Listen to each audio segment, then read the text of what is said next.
Hello CMA inter students, कैसे हैं आप सब। दोस्तों, मैं हूं सीए पंकज सरावगी और आज हम यहां पे डिस्कस करने वाले हैं आपका दिसंबर 2022 में जो कॉस्ट एफएम का पेपर हुआ था, cost and management accounting and financial management.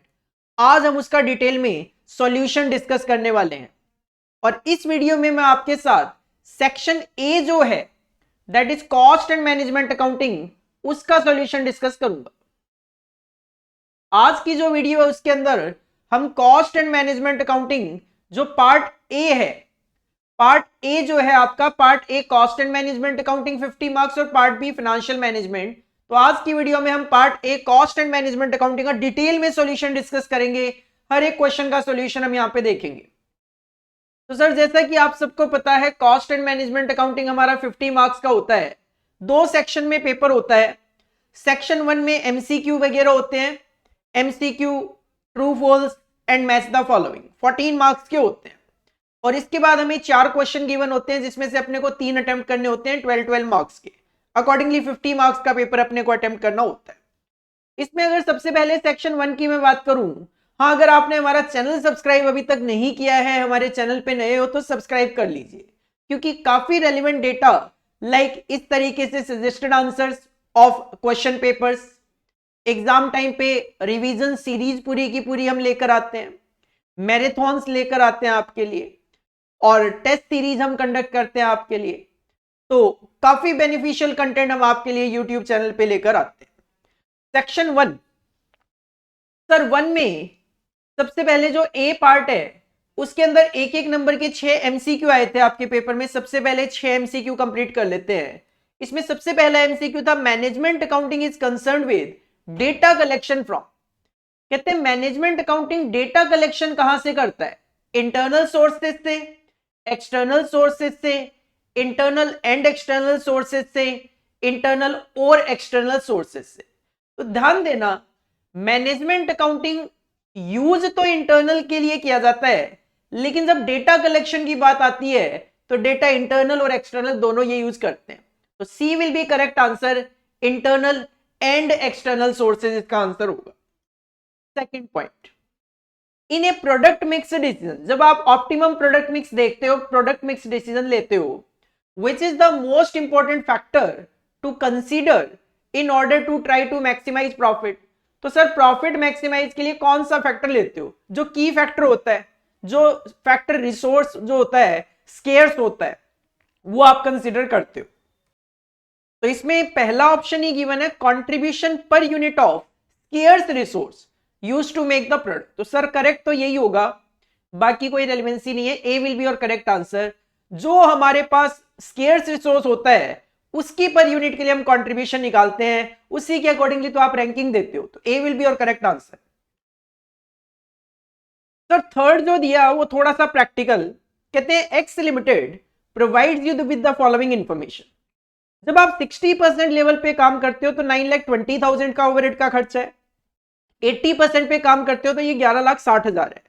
तो सर अगर मैं इसका नेचर देखूं, 9,20,000 और 1160, सर ये पूरा का पूरा फिक्स तो नहीं है। फिक्स होता तो 920 होता, लेकिन क्या ये सारा का सारा वेरिएबल है? तो 920 डिवाइड बाई 60 इंटू 80 करके देखा तो सर ये 1160 तो नहीं आ रहा। इसका मतलब ये सारा का सारा वेरिएबल भी नहीं है, तो ये सेमी वेरिएबल है। If the production capacity of X Limited at 50% activity level is 60,000 unit, अगर हमारी जो 50% एक्टिविटी पे 60,000 यूनिट की कैपेसिटी हो, तो सर अगर 60,000 आपका 50% पे होगा तो 60% पे 72,000 यूनिट होगी और 80% पे फिर ये 96,000 यूनिट होगी। मतलब क्वेश्चन आपको 72,000 यूनिट और 96,000 यूनिट पे ओवरहेड के खर्चे दिए हुए हैं। देन द क्वेश्चन जानना चाहता है वेरिएबल ओवरहेड पर यूनिट क्या होगा। तो sir variable overhead per unit का बहुत ही सिंपल फॉर्मूला आप यूज कर सकते हो, change in cost 11,60,000 minus 9,20,000। Sir change in cost है 2,40,000 और change in number of units आपका 24,000। तो ये 10 रुपए पर यूनिट सीधा सीधा आंसर आ जाएगा। बहुत ज्यादा मेहनत करने की आपको जरूरत नहीं है, यहीं पे करवा दिया मैंने ये क्वेश्चन। इसके बाद सर फोर्थ जो पॉइंट है वो भी आपका प्रैक्टिकल क्वेश्चन है एमसीक्यू के अंदर। A limited provide you with the following information, आपके पास वर्क इन प्रोग्रेस का ओपनिंग और क्लोजिंग स्टॉक गिवन है, फिनिश्ड गुड्स का ओपनिंग और क्लोजिंग स्टॉक भी गिवन है। बजटेड सेल्स कहते हैं 47 लाख की सेल्स है 500 रुपए पर यूनिट। तो सर अगर 47 लाख की सेल है 500 रुपए पर यूनिट है तो नंबर ऑफ यूनिट आप कैलकुलेट करोगे तो ये 9400 यूनिट्स आ रही है। क्वेश्चन की डिमांड क्या है, calculate the budgeted labour hours required. कहते हैं बताओ कितने लेबर के घंटों की जरूरत होगी फॉर प्रोडक्शन के लिए, if 1 labour our is required per unit.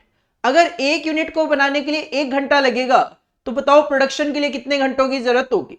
तो सर इसके लिए आप प्रोडक्शन निकाल लो। प्रोडक्शन होता है sale plus closing stock minus opening stock, ये प्रोडक्शन का फॉर्मेट होता है। सर सेल निकाल ली है मैंने 9400 यूनिट। क्लोजिंग स्टॉक की बात करें तो ध्यान देना 1000 का क्लोजिंग स्टॉक तो फिनिश्ड गुड्स है, 1000 का क्लोजिंग स्टॉक तो फिनिश्ड गुड्स है। और सर 1000 केजी जो क्लोजिंग स्टॉक है WIP का, मटेरियल तो फुल्ली सप्लाइड। सर मेरे को मटेरियल से मतलब ही नहीं है, मैं तो लेबर के पॉइंट ऑफ व्यू से निकाल रहा हूं। But 80% converted. सर कन्वर्टेड के अंदर लेबर ओवरहेड दोनों आ जाते हैं, तो मुझे तो लेबर के पॉइंट ऑफ व्यू से चाहिए तो 80%, तो 1000 का 80% 800 आ जाएगा। तो सर क्लोजिंग स्टॉक में टोटल आ जाएगा 1800। सिमिलरली ओपनिंग स्टॉक का फिनिश गुड्स 2000 है, WIP में 500 केजी है जिसमें 40% कन्वर्टेड है, तो 500 का 40% 200, तो ये 2200। तो सर 9400 प्लस 1800 माइनस 2200, ये आ जाएगा 9000 केजी। 9000 केजी आपको प्रोडक्शन करना है, और अगर एक यूनिट को बनाने में 1 घंटा लगेगा तो सर 9000 आवर्स ही लगेंगे। तो your correct answer will be D, 9000 hours आपका आंसर होगा। 9000 hours will be your correct answer. इसके बाद फिफ्थ जो है वो भी प्रैक्टिकल है। कहते हैं कैलकुलेट द एफिशिएंसी रेशियो अगर कैपेसिटी और एक्टिविटी रेशियो 98 और 93.10 रेस्पेक्टिवली हो तो सर एक्टिविटी रेशियो का फॉर्मूला आप अप्लाई कर सकते हो, efficiency ratio multiply by capacity ratio. Activity ratio है 98% तो 0.98, एफिशिएंसी रेशियो आपको कैलकुलेट करना है, और जो कैपेसिटी रेशियो है सर वो है थोड़ा इधर उधर हो गया, हाँ जी, एक्टिविटी रेशियो कैपेसिटी 98 है, एक्टिविटी 93.10 है। सर एक्टिविटी है 0.9310, कैपेसिटी रेशियो 98 है, तो ठीक है एफिशिएंसी रेशियो आप निकाल लो कितना आएगा, 0.9310 डिवाइडेड बाई 0.98। सर ये आ जाएगा आपका 0.95, that is 95% will be your correct answer. B will be your correct answer, B will be your correct answer. 3 आपको MCQ में प्रैक्टिकल मिल गए। 6th MCQ, if the standard cost of the actual quantity of material consumed is deducted from the standard cost of revised standard quantity then we obtain। तो sir इसका मतलब आप कहना चाह रहे हो क्वांटिटी एक्चुअल में डिडक्ट करनी है माइनस RSQ और मल्टीप्लाई तो स्टैंडर्ड कॉस्ट है दोनों में, तो ये स्टैंडर्ड प्राइस। तो ये फॉर्मूला होता है सर मिक्स वेरिएंस का। तो D will be your correct answer, D will be your correct answer. तो कहीं ना कहीं यू कैन से सर जो 6 MCQ थे उसमें 4 MCQ प्रैक्टिकल बेस्ड है, क्योंकि 3 में तो कैलकुलेशन ही चल रही है, और जो 6th है ये वाला भी प्रैक्टिकल बेस ही माना जाएगा। देन अगर मैं बात करूं तो जो 2nd MCQ है ये भी सर प्रैक्टिकल बेस्ड होता है। जब प्रोडक्ट मिक्स आप करते हो आपको पता होता है contribution per unit of scarce resource लेते हैं, तो कहीं ना कहीं आई कैन से सर 6 में से 5 MCQ प्रैक्टिकल बेस्ड है। एक पहला जो है सबसे पहला वो you can say sir theory based है, वो तो पहले टॉपिक पहले चैप्टर में से आपके गिवन है। इसके बाद अगर आगे बढ़े तो सर क्वेश्चन नंबर 1 के ही बी पार्ट में मैच द फॉलोइंग की बात की गई है। 4 यहां पे मैच द फॉलोइंग आपको करने। कॉलम 1 में लिखा हुआ है absorption costing, learning curve, transfer pricing और जीरो बेस बस्टिंग। और कॉलम 2 में सबसे पहले है reduction in the product cost per unit due to experience gain over time. Sir ये लर्निंग कर्व से रिलेट करता है, आप 2 को रिलेट कर सकते हो A के साथ। बी में लिखा हुआ है each component of product cost is specifically justified. Sir cost आपको जस्टिफाई करनी पड़ती है जीरो बेस बस्टिंग के अंदर, तो जीरो बेस बस्टिंग को आप मैच कर सकते हो बी के साथ। सी में fixed production overheads are included in the product cost per unit. Sir absorption costing में प्रोडक्ट की कॉस्ट में फिक्स्ड प्रोडक्शन ओवरहेड भी कंसीडर किए जाते हैं, तो अब्जॉर्प्शन कॉस्टिंग आप मैच कर दो सी के साथ। और last of course measuring product cost on some rational basis during an intrafirm transaction. Sir intrafirm transaction होते हैं ट्रांसफर प्राइसिंग में, तो थर्ड आप मैच कर सकते हो डी के साथ। इस तरीके से 4 नंबर आपके यहां पे भी आ सकते हैं। नो डाउट मैं एग्री करता हूं कि आपका जो कॉस्ट एफएम का दिसंबर 2022 का पेपर था थोड़ा ट्रिकी पेपर था, लेकिन अगर इस पेपर को थोड़ा सा पेशेंस के साथ डील किया जाए तो आप इजीली 60 मार्क्स तक तो फिर भी इस पेपर में पहुंच सकते हो। अभी जैसे मैंने आपके सामने 6 एमसीक्यू और 4 मैच द फॉलोइंग रखे, मुझे नहीं लगता ये जो 6 + 4 10 नंबर का ये जो पेपर अभी तक मैंने डिस्कस किया है इसमें आप ये कह सको कि इसमें टफ था या फिर कुछ आउट ऑफ सिलेबस था। सर ऐसा कुछ भी नहीं था। आगे चलते हैं। ट्रू फॉल्स गिवन है, 4 नंबर के, एक एक नंबर के 4 है। कहते हैं variable costing fixed cost are treated as period cost. Absorption costing में फिक्स्ड कॉस्ट जो है वो आप पीरियड कॉस्ट लेते हो। सर बिल्कुल ठीक है, it is true, it is true. Second, variance due to the difference in standard output of the actual material input, कि जो मैंने एक्चुअल में इनपुट यूज किया उसमें कितना आउटपुट बन सकता था, एंड एक्चुअल आउटपुट। सर ये आउटपुट का डिफरेंस है, यील्ड का डिफरेंस है, is known as yield variance. बिल्कुल ठीक है, जिस भी बच्चे ने फॉल्स लिखा है ये ट्रू है, ये ट्रू स्टेटमेंट है। जिस भी बच्चे ने फॉल्स लिखा है ये गलत हो जाएगा उनका। Third, one of the assumption of break even analysis is that the sales mix will vary. कहते हैं ब्रेक इवन एनालिसिस की अजम्पशन होती है कि सेल्स मिक्स वेरी करता है। सर बिल्कुल सेल्स मिक्स वेरी कर सकता है और हम सेल्स मिक्स को वेरी कर करके कैलकुलेशंस भी करते हैं। You can say sir this statement is true. And fourth is fixed cost based transfer pricing is one of the method of transfer pricing method. तो जब ट्रांसफर प्राइस मेथड में आप पढ़ोगे ट्रांसफर प्राइसिंग मेथड्स तो fixed cost based transfer pricing नाम की कोई चीज नहीं होती। तो दिस स्टेटमेंट इज फॉल्स। तो मुझे नहीं लगता कि ये जो 4 एमसीक्यू हैं, अब आप ये मत सोचना कि सर आप तो पढ़ाते हो तो आपके लिए कुछ भी टफ नहीं है। मैं एज ए स्टूडेंट के पॉइंट ऑफ व्यू से बात कर रहा हूं। ये जो 14 मार्क्स का मैंने आपके सामने MCQ true false match the following रखा है, कोई भी बच्चा ये नहीं कह सकता कि सर ये चीजें तो हमने पढ़ी ही नहीं, ये हमारे सिलेबस में नहीं है, या फिर ऐसी चीजें इंस्टीट्यूट के स्टडी मटेरियल में नहीं है, या फिर आपने नहीं कराई। नहीं, ये सारी की सारी चीजें आप इजीली अगर बिट क्वेश्चन बुकलेट भी करके जाते हो तो भी आप इजीली इन क्वेश्चन को अटेम्प्ट कर सकते हो। तो सर ये 14 मार्क्स तो देखो कहीं नहीं जाने थे, अगर पेपर ट्रिकी भी था तो भी। इसके बाद सेक्शन 2 में अगर मैं जाता हूं तो सेक्शन 2 में आपको 4 क्वेश्चन दिए गए 2, 3, 4 एंड 5, जिसमें से आपको 3 अटेम्प्ट करने थे।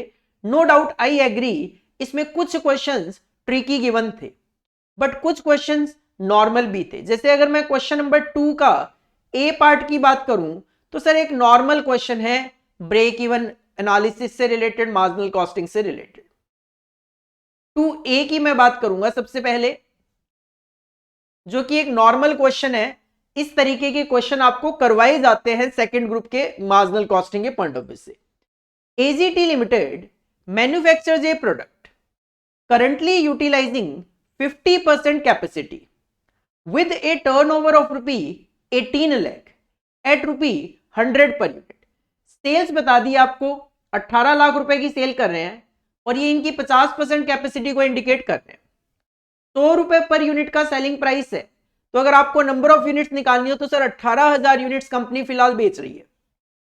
पीवी रेशियो 40% है, तो सर 100 रुपए का 40 रुपए तो कंट्रीब्यूशन आ जाएगा, 60 रुपए आपकी वेरिएबल कॉस्ट पर यूनिट है। The cost data is as under.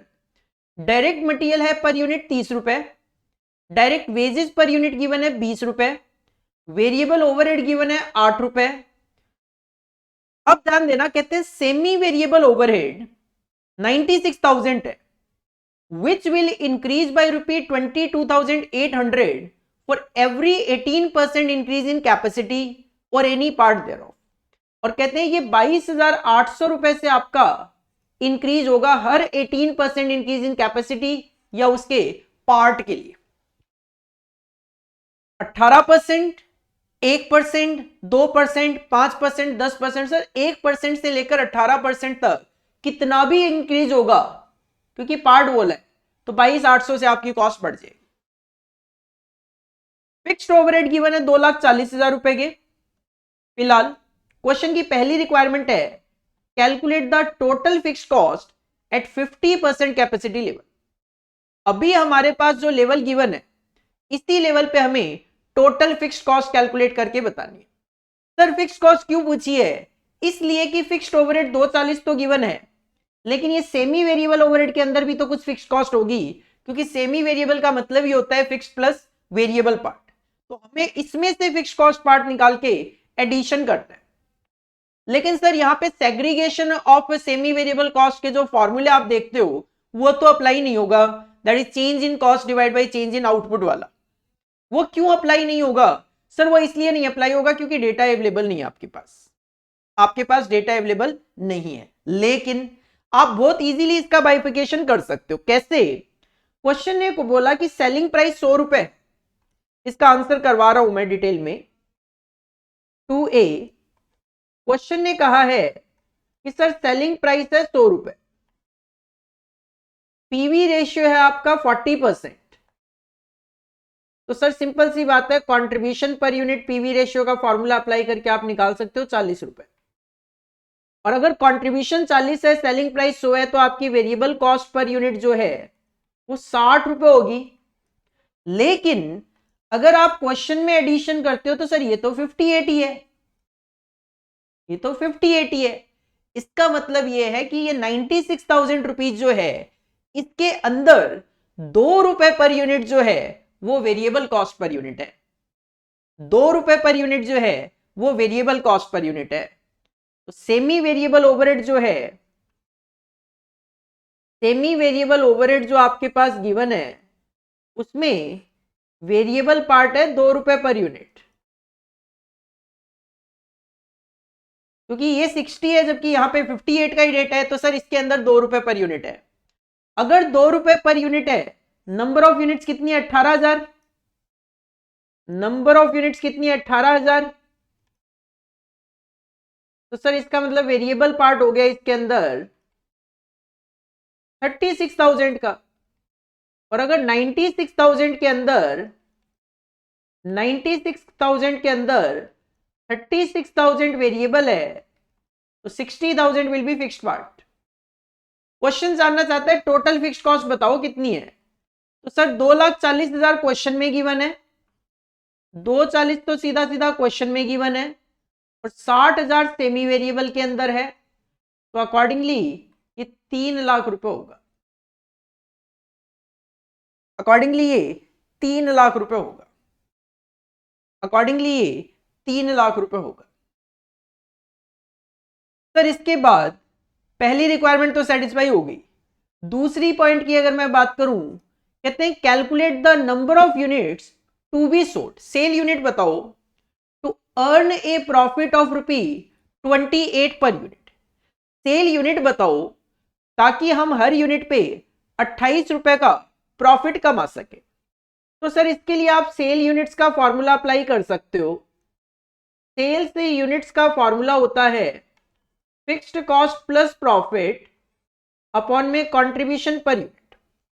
अगर आप सेल यूनिट को एक्स एज्यूम करते हो, तो सर फिक्स्ड कॉस्ट आपने अभी अभी कैलकुलेट की है 3 लाख है, प्लस आपको प्रॉफिट कमाना है 28 रुपए per unit.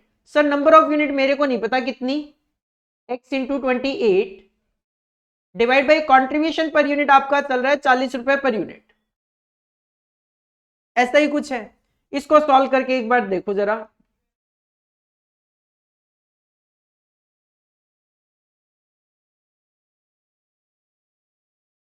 x will be equal to 3 lakh divided by 12 sir ये 25,000 यूनिट आता है।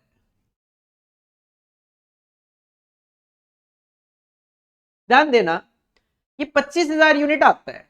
लेकिन सर क्वेश्चन ने एक बात बोली थी, क्वेश्चन ने कहा था कि अगर अभी तो सेमी वेरिएबल इतना है मेरा 96,000, लेकिन 22,800 रुपए जो है वो मेरा बढ़ जाएगा हर 18% के लिए।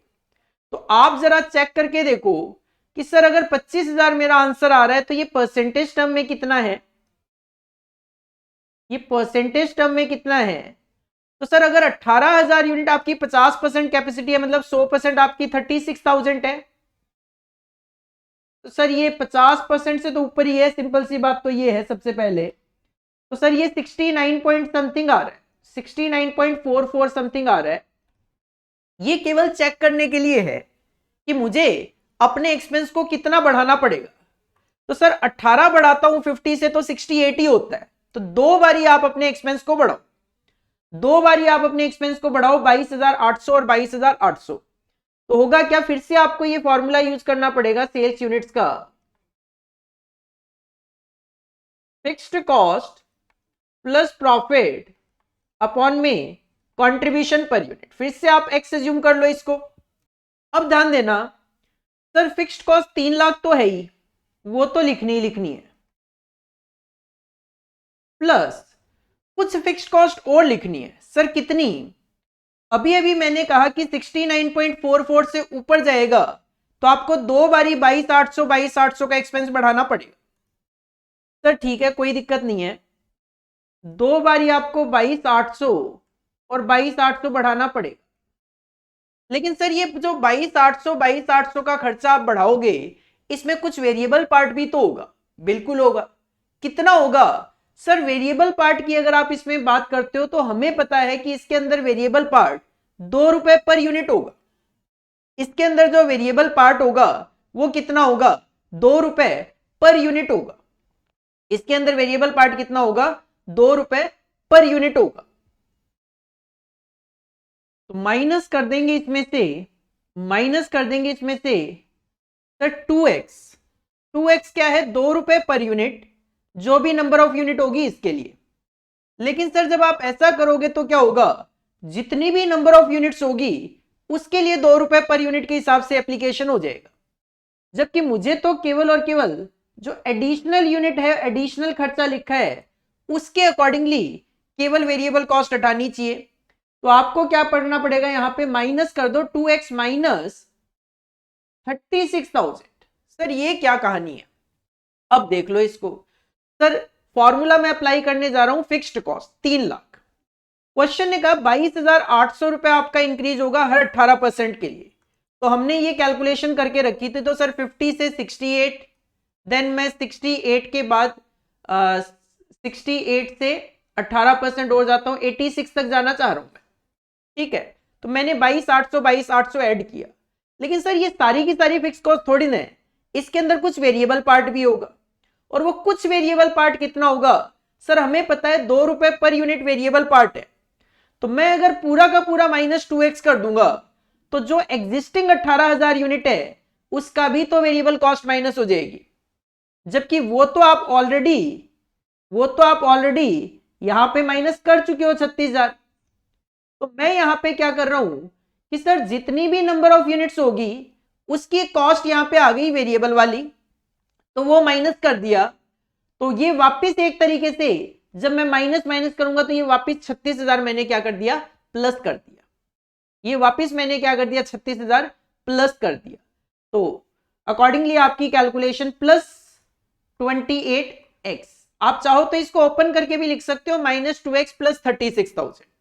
क्योंकि मैंने क्या किया, मैंने -2x किया तो सारी यूनिट्स का वेरिएबल कॉस्ट माइनस हो गई, जबकि केवल एडिशनल यूनिट पे जो वेरिएबल कॉस्ट आएगी वो आपको माइनस करनी है। तो मैंने वापस एक तरीके से माइनस माइनस प्लस होता है तो ब्रैकेट डाला है मैंने।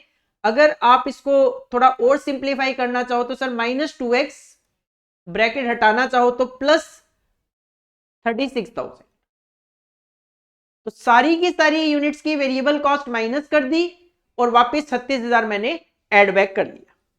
Divided by contribution per unit तो आपको पता ही है सर, कंट्रीब्यूशन पर यूनिट हमारा चल रहा है 40 रुपए का। कंट्रीब्यूशन पर यूनिट हमारा चल रहा है 40 रुपए का। इसको सॉल्व कर लो, आपको आपका आंसर मिल जाएगा। सर 40x ये इधर आकर +2x, ये इधर आकर -28x is equal to 3 lakh plus 22,800 plus 22,800 minus 36,000, 309,600। तो x will be equal to what?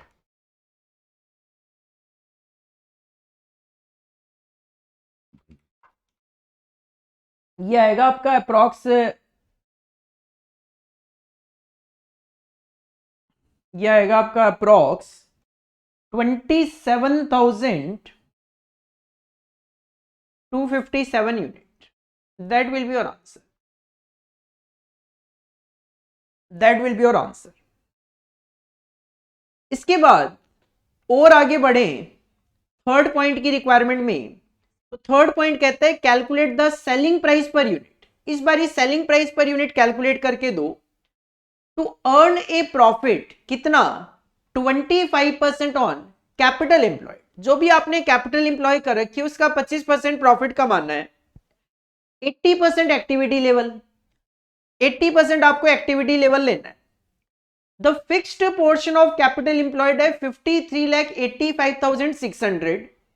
Fixed portion जो है कैपिटल एम्प्लॉयड का वो रखना है 53,85,600 और वर्किंग कैपिटल पोर्शन जो रखना है वो आपको रखना है 20% ऑफ सेल्स। सेल्स का 20% आपको वर्किंग कैपिटल पोर्शन रखना है। तो सर ठीक है, इसमें कोई दिक्कत वाली बात नहीं है। तीसरे पॉइंट पे अगर मैं मूव करता हूं तो हमें सेलिंग प्राइस बताना है। तो इसके लिए भी आप सेम फॉर्मूला रखो जो कि हमने अभी अभी यूज किया था। सर सेल्स से units is equal to fixed cost plus profit upon में कंट्रीब्यूशन पर यूनिट। और ये जो कंट्रीब्यूशन पर यूनिट वाला पार्ट है इसको आप ओपन करके रख दो। अगर आपको सेलिंग प्राइस निकालना है तो सेलिंग प्राइस माइनस में variable cost per unit, that will be contribution per unit. Sir sale unit की बात करें तो क्वेश्चन ने बोला है 80% एक्टिविटी लेवल। अगर आप 50% पे 18,000 यूनिट बना रहे थे तो सर 80% पे 28,800 यूनिट बनाओगे। 80% पे 28,800 यूनिट्स आप बनाओगे। 28,800। सर 80% जो लेवल है, 80% जो लेवल है उसके अकॉर्डिंगली अगर मैं बात करूं तो आपकी जो फिक्स्ड कॉस्ट है वो कितनी आ जाएगी? चेक कर लो एक बार। सर 80% 50 से 18% बढ़ाओगे 68 और 68 से 86। इसका मतलब 80% के लेवल पे आपका ये जो खर्चा है 22,800 दो बारी बढ़ जाएगा। 22,800 और 22,800 दो बारी बढ़ जाएगा। तो आपकी जो सेमी वेरिएबल कॉस्ट है आपकी 80% कैपेसिटी, आपका जो सेमी वेरिएबल का खर्चा है सर वो हो जाएगा 96,000। तो एक है 28,800 एक है और 28,801 है। 96,000 प्लस 28,800 प्लस 28,800 सर ये 153,600 होगा। ये 153,600 होगा। और 80% के लेवल पे आप 28,800 यूनिट बना रहे हो तो हमें पता है कि इसके अंदर वेरिएबल पार्ट जो है वो 2 रुपए पर यूनिट के हिसाब से चलता है। यूनिट्स कितनी? सर यूनिट्स हमने कैलकुलेट कर लिया 28,800। तो ये 57,600 होगा। तो सर फिक्स्ड कॉस्ट जो होगी इसके अंदर वो होगी आपकी 96,000 की। 96,000 फिक्स्ड कॉस्ट एक होगी। 240 जो क्वेश्चन में गिवन है वो एक होगी। तो सर फिक्स्ड कॉस्ट की बात करें तो 240 एक और 96,000 एक। ये तो आपकी फिक्स्ड कॉस्ट हो जाएगी 80% के लेवल पे। प्लस आपको प्रॉफिट कितना चाहिए? तो सर हमें प्रॉफिट चाहिए 25% कैपिटल एम्प्लॉयड का। 25% कैपिटल एम्प्लॉयड का। और सर कैपिटल एम्प्लॉयड कितनी है? कैपिटल एम्प्लॉयड की बात करूं तो 53,85,600 तो फिक्स्ड है। कैपिटल एम्प्लॉयड की अगर मैं बात करूं तो सर कैपिटल एम्प्लॉयड एक तो फिक्स्ड है 53,85,600 प्लस एक है ना वर्किंग कैपिटल है। और वर्किंग कैपिटल क्वेश्चन कहता है वर्किंग कैपिटल पोर्शन होगा आपका 20% ऑफ सेल्स। 20% ऑफ, ध्यान देना, सेल्स। सर सेल्स की अगर मैं बात करूं, मुझे ये तो पता है वर्किंग नोट यहां पे बना रहा था मैं, तो ये वाली जो चीज है कैपिटल एम्प्लॉयड वाली आगे लेकर जाऊंगा। यहां पे तो मैं मेन सेकंड पॉइंट का आंसर शो कर रहा हूं। सर कैपिटल एम्प्लॉयड की अगर मैं बात करूं तो एक तो फिक्स्ड कैपिटल एम्प्लॉयड है 53,85,600, ठीक है। सर एक इसमें वर्किंग कैपिटल और होगी, ध्यान देना इसको लेकर। क्वेश्चन एक है 20% of sales, 20% of sales. Sir sale की यूनिट तो पता है मेरे को 28,800, लेकिन सेलिंग प्राइस थोड़ी ना पता है, वही तो मेरे को कैलकुलेट करना है, तो उसको एक्स एज्यूम कर लोगे आप। तो 28,800 एक्स, 28,800 एक्स, तो इसका मतलब इसका 25% आपको प्रॉफिट कमाना है। तो सर प्रॉफिट कितना कमाना है? 53,85,600 का 25% आ जाता है 1346,400 प्लस 28,800 एक्स का 25% तो 7,200 एक्स। ये आपको प्रॉफिट कमाना है 1346,400 plus 7,200 x divided by contribution per unit. Sir selling price मैंने एक्स एज्यूम करा है और वेरिएबल कॉस्ट पर यूनिट आपको पता ही है क्वेश्चन में 60 रुपए पर यूनिट चल रही है, इसमें तो किसी तरीके का कोई चेंज है नहीं। इसको सॉल्व कर लो sir. 28,800 x minus 17,28,000 is equal to 2,40,000 एक है, 96,000 एक है, 1346,400 एक है। तो सर 16,82,400 प्लस 7,200 एक्स, तो 28,800 x minus 7,200 x is equal to 16,82,400 plus 17,28,000। तो सर ये आ जाएगा आपका x is equal to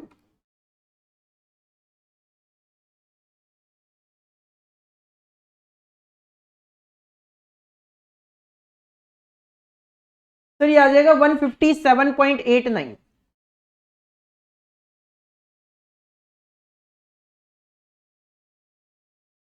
that will be your answer. यहां पे मैं एक डिस्क्लेमर देना चाहूंगा आपको, जो सेकंड पॉइंट है और जो थर्ड पॉइंट है मैंने बिल्कुल कॉन्सेप्चुअल आपको आंसर कराया। मतलब जो क्वेश्चन की लैंग्वेज है और कॉन्सेप्ट है उसके अकॉर्डिंगली यही आंसर आपका बनेगा। सेकंड पॉइंट का ये आंसर बनेगा और थर्ड पॉइंट का ये बनेगा। लेकिन जब इंस्टीट्यूट इसका सॉल्यूशन दे तब एक बार चेक कर लेना, क्योंकि कई बार इंस्टीट्यूट क्या करता है, इंस्टीट्यूट इतना ज्यादा झमेला नहीं करता, कॉन्सेप्चुअली नहीं जाता और सीधा सीधा कोई अजम्पशन लेकर क्वेश्चन को सॉल्व कर दिया करता है। तो उस सिचुएशन में मैं कह रहा हूं कि जो सेकंड और थर्ड पॉइंट है, एक बार आप इसका सॉल्यूशन इंस्टीट्यूट के सजेस्टेड आंसर जब आए एक्चुअल में तो जरूर देखना। मेरे अकॉर्डिंगली मैंने जो आपको आंसर कराया दैट इज टोटली कॉन्सेप्चुअल। अगर आपने कभी भी मार्जिनल कॉस्टिंग पढ़ा हुआ है तो आप मेरे आंसर को इजीली अंडरस्टैंड कर सकते हो और कह सकते हो कि सर बिल्कुल जो चीज लिखी हुई है उसको अगर हम अप्लाई करें प्रॉपरली तो उस सिचुएशन में आपका आंसर ठीक है। अब इंस्टीट्यूट कुछ भी एज्यूम कर ले, लाइक जैसे सेकंड पॉइंट है उसमें इंस्टीट्यूट अगर ये एज्यूम कर ले कि अगला जो 22,800 है दोनों को फिक्स्ड मान लो, तो आंसर वेरी कर सकता है। सिमिलरली थर्ड पॉइंट है, थर्ड पॉइंट में कुछ लोग ऐसे भी एज्यूम कर लेते हैं कि 20% ऑफ सेल्स है, तो 28,800 यूनिट तो कैलकुलेट हो गई, अब उसको मल्टीप्लाई कर लेते हैं 100 रुपए पर यूनिट से। लेकिन सर बात यह है कि सेलिंग प्राइस ही तो निकाल रहा हूं, अगर 100 रुपए ही लेना है मेरे को तो फिर निकालूंगा क्या? मैंने टोटली 100% कॉन्सेप्चुअली आपको कराया, 99.99% आई एम श्योर इंस्टीट्यूट भी आपको यही सॉल्यूशन देगा, बट 0.01% अगर कोई एजम्पशन के साथ आंसर दे, आप एक बार जरूर वहां पे देखना। फिलहाल के लिए आप अगर ये आंसर करके आए हो, आप ये मान के चलो एग्जाम में आपको पूरे में से पूरे नंबर मिलेंगे। इसके बाद और आगे बढ़ते हैं, तो नेक्स्ट जो क्वेश्चन था point number B of question number second, मैं मानता हूं कि ये जो 2B का पार्ट है ये ट्रिकी था, 3 नंबर का ये जो पार्ट है ये ट्रिकी था। 2A जो है कॉन्सेप्चुअल था, ट्रिकी बिल्कुल नहीं था, क्वेश्चन करते हो आप ऐसे, लेकिन 2B जो है ये नो डाउट एक ट्रिकी क्वेश्चन था जो बच्चों को कंफ्यूज करने वाला था। 2B कहते हैं calculate break even point for a train journey between Delhi and Jaipur where the cost of an engine is ₹80,000, engine की कॉस्ट 80,000 है जो कि फिक्स्ड होती है क्योंकि पूरी ट्रेन में एक इंजन यूज करते हो आप, end of A boggy is ₹16,000, लेकिन एक ट्रेन में बॉगी तो कई होती है, डब्बे। The capacity of A boggy 70 passenger, एक बॉगी में 70 पैसेंजर बैठ सकते हैं, and each ticket is priced eight ₹600, her ticket का प्राइस 600 रुपए, वेरिएबल कॉस्ट पर टिकट 500 है। आपको ब्रेक इवन पॉइंट निकालना है। सर इस क्वेश्चन में सबसे बड़ी प्रॉब्लम यह है कि ब्रेक इवन पॉइंट का फॉर्मूला होता है fixed cost divide by contribution per unit. Contribution तो आ गया 500 रुपए, फिक्स्ड कॉस्ट की प्रॉब्लम ये है सर 80,000 तो फिक्स्ड कॉस्ट ठीक है, लेकिन ये जो 16,000 रुपए बॉगी की कॉस्ट होती है, बॉगी की पूरी कॉस्ट वेरिएबल नहीं होती और बॉगी की पूरी कॉस्ट फिक्स्ड भी नहीं होती, तो ये होती है सेमी वेरिएबल। लेकिन क्वेश्चन में ऐसा कोई भी डेटा नहीं है जिससे आप इसको अलग अलग कर सको, तो इस तरीके के जो क्वेश्चन होते हैं उसमें हमें एक रेंज के तरीके से ब्रेक इवन पॉइंट निकालना पड़ता है। इस तरीके के क्वेश्चन अगर मैं बात करूं तो ओएमएसएम में रेंज बनाकर आप ब्रेक इवन पॉइंट कैलकुलेट किया करते हो, तो ये ओएमएसएम में जैसे ब्रेक इवन पॉइंट रेंज बना के कैलकुलेट होता है उस तरीके से क्वेश्चन सॉल्व होगा। कैसे होगा चेक करते हैं एक बार। हेडिंग पुट करेंगे 2B, 2 का B पार्ट। सर हमें नहीं पता कि कितने बॉगी पे हमारा ब्रेक इवन पॉइंट आएगा एक तरीके से, तो अगर आप एक बॉगी कंसीडर करते हो तो सर एक तो है फिक्स्ड कॉस्ट और एक है सेमी वेरिएबल कॉस्ट, या मैं कहूं तो एक तो है इंजन की कॉस्ट,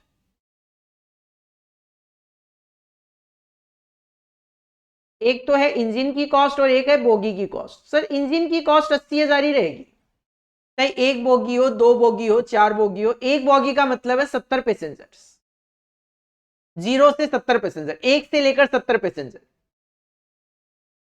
अगर एक पैसेंजर होगा तो भी सर एक बोगी चाहिए, 70 पैसेंजर होंगे तो भी एक चाहिए, 80,000 एक इंजन चाहिए, तो सर ये कॉस्ट कितनी है 16,000, मतलब 96,000,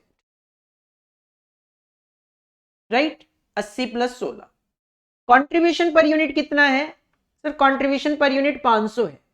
तो इस सिचुएशन में ब्रेक इवन पॉइंट अगर आप कैलकुलेट करते हो तो ये 96,000 डिवाइडेड बाई 50 आता है, that is 96,000 divided by 500, sir ये 192 पैसेंजर आता है। मतलब एक बॉगी अगर आप चलाते हो तो सर 192 पैसेंजर पे ब्रेक इवन आएगा, लेकिन 192 पैसेंजर तो बैठ ही नहीं सकते, मतलब ब्रेक इवन आप अचीव ही नहीं कर पाओगे। तो आपको 2 बोगी के बारे में सोचना चाहिए। सर बोगी चाहे 2 हो, 80,000 का इंजन है, हाँ 2 बोगी होगी तो 16,000 इंटू 2 32,000 रुपए का आपकी बोगी की कॉस्ट होगी। अकॉर्डिंगली 1,12,000 रुपए की कॉस्ट आएगी और 500 रुपए का आपका कॉन्ट्रीब्यूशन है, तो ये कैलकुलेट होके आएगा 224 पैसेंजर। लेकिन सर 2 बोगी का मतलब है 71 से लेकर 140 मैक्सिमम पैसेंजर हो सकते हैं, लेकिन ब्रेक इवन 224 होगा, तो यहां पे भी आप कहां ब्रेक इवन अचीव कर पाओगे? नहीं कर पाओगे। तो हमें 3 बोगी के लिए चेक करना पड़ता है।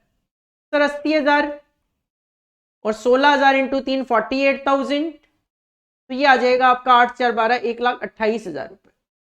3 बोगी का मतलब होता है 140 से 210, क्योंकि 70 एक में है, डिवाइडेड बाई 500 करके ब्रेक इवन निकाल के देख लो। 256, सर 256 मेरा ब्रेक इवन निकल के आ रहा है, जबकि 210 ही पैसेंजर बैठ सकते हैं, यहां पे भी ब्रेक इवन अचीव नहीं हो रहा। चौथा, सर इंजन की कॉस्ट 80,000, 4 बोगी होगी तो 64,000 की कॉस्ट, 8 से 14 144, और ये पैसेंजर बनते हैं आपके 211 से लेकर 280। 500 के हिसाब से ब्रेक इवन की बात करें तो सर ये बैठता है 288।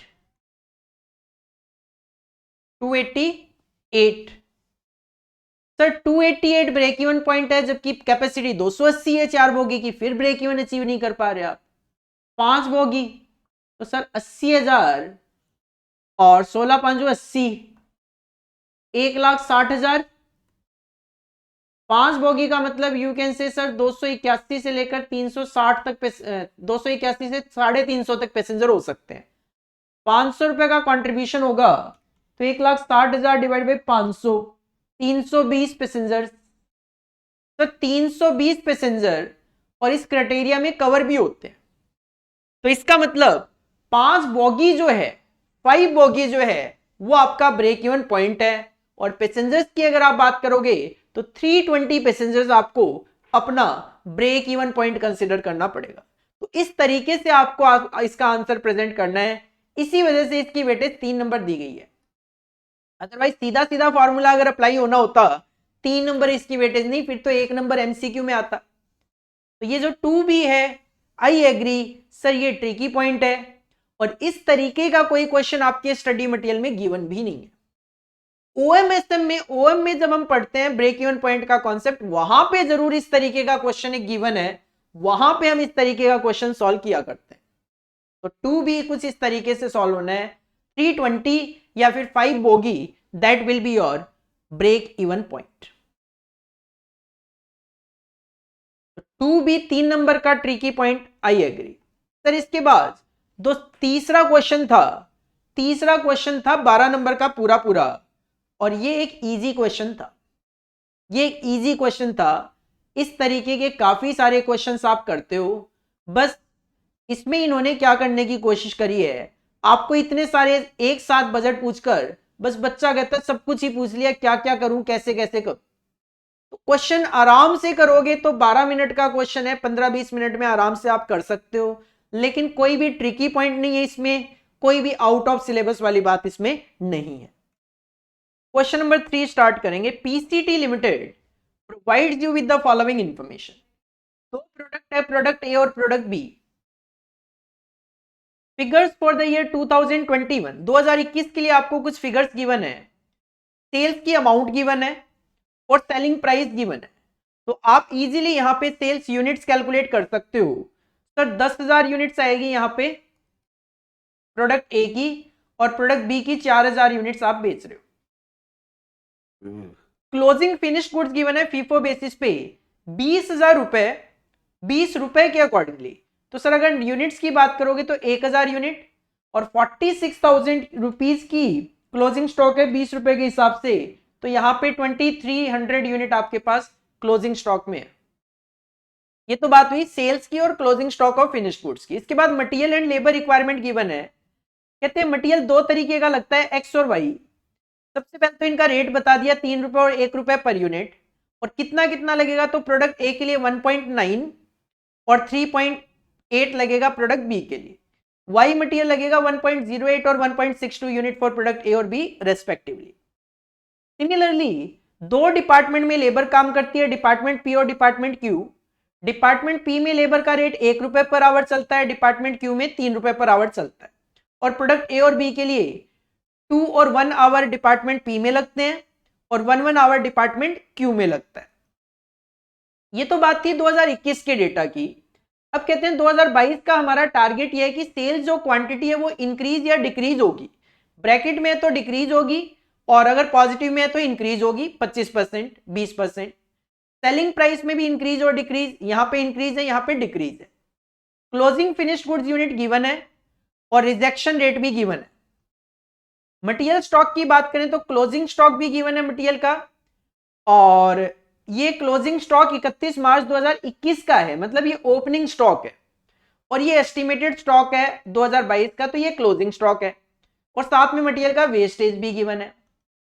इसके अलावा क्वेश्चन कहते हैं मटेरियल का जो प्राइस है वो 10% से इंक्रीज हो जाएगा, ठीक है। जो वेजेस का रेट है वो 30% से इंक्रीज हो जाएगा, ओके है। लेकिन साथ में 25% लेबर की प्रोडक्टिविटी भी बढ़ जाएगी। लेबर की प्रोडक्टिविटी बढ़ने से number of hours come consume होते हैं। इसके अलावा फैक्ट्री काम करती है एक दिन में 8 घंटे, एक वीक में 6 दिन, और बजट पीरियड जो है वो पूरा 1 साल का है। During each quarter law hours lost, हर क्वार्टर में कुछ घंटे लॉस्ट हो जाते हैं due to leave, holidays, other causes. 124 घंटे लॉस्ट हो जाते हैं क्वार्टरली बेसिस पे। रिक्वायरमेंट क्वेश्चन की ये है, prepare sales budget, production budget, material का usage budget, purchase budget, man power budget, labour cost budget. ये सारे के सारे बजट आपको बना के देने हैं। तो सर ठीक है, एक एक करके डिस्कस करेंगे। सबसे पहले सेल्स बजट पे मैं मूव करूंगा। सबसे पहले सेल्स बजट हम बनाएंगे। हेडिंग पुट कर लेते हैं आंसर नंबर 3, और इसमें सबसे पहले हम सेल्स बजट बनाने की कोशिश करेंगे।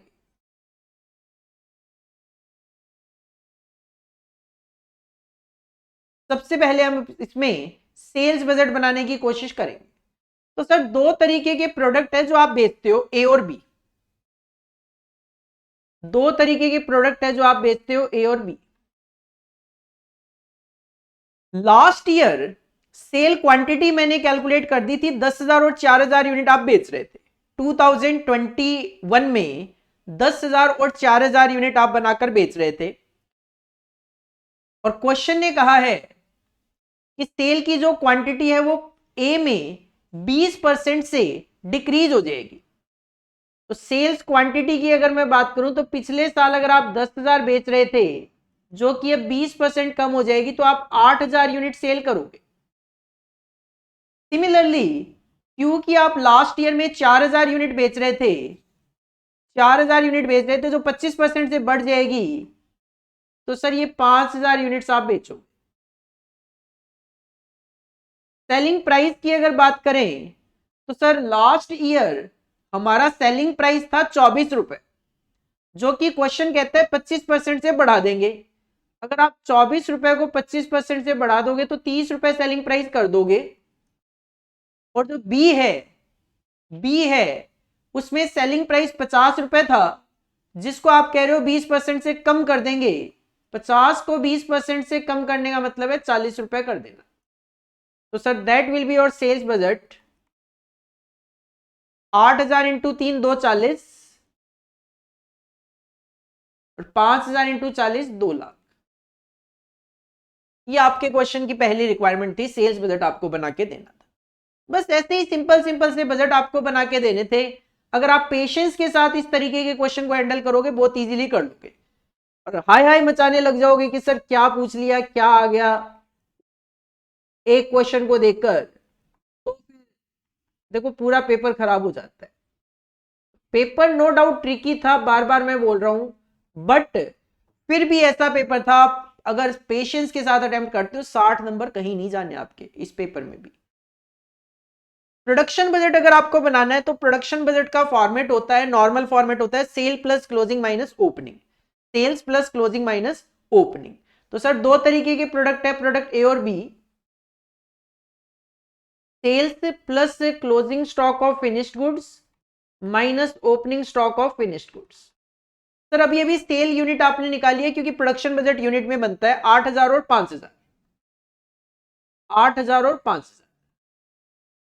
Closing stock of finished goods की बात करें तो सर 1,000 और 2,300 यूनिट्स मैंने कैलकुलेट कर दी थी, लेकिन ध्यान देना ये 2021 का डेटा था, तो ये 1,000 और 2,300 जो है, 1,000 और 2,300 जो है, ये सर ओपनिंग स्टॉक है, क्योंकि क्लोजिंग स्टॉक तो इस साल का डालूंगा ना यहाँ पे। तो इस साल का क्लोजिंग स्टॉक देख लो, नीचे गिवन है आपके पास 2022 का टारगेट 2700 और 1100 यूनिट, 2700 और 1100 यूनिट्स। ओपनिंग स्टॉक हमने निकाली थी वो डालनी है, क्योंकि पिछले साल का क्लोजिंग इस साल का ओपनिंग होगा 1000 और 2300। तो सर अगर कोई रिजेक्शन वगैरह नहीं होता तो प्रोडक्शन इतना आता है 9700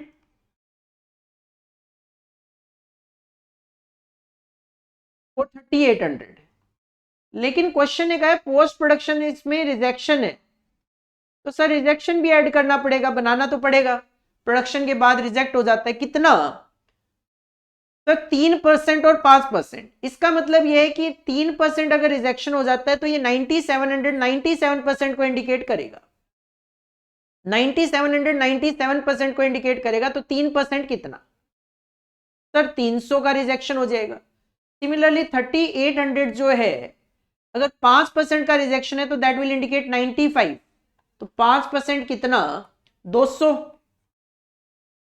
तो अकॉर्डिंगली आपका जो टोटल प्रोडक्शन होगा सर, टोटल प्रोडक्शन आपको करना पड़ेगा 10,000 और 4,000।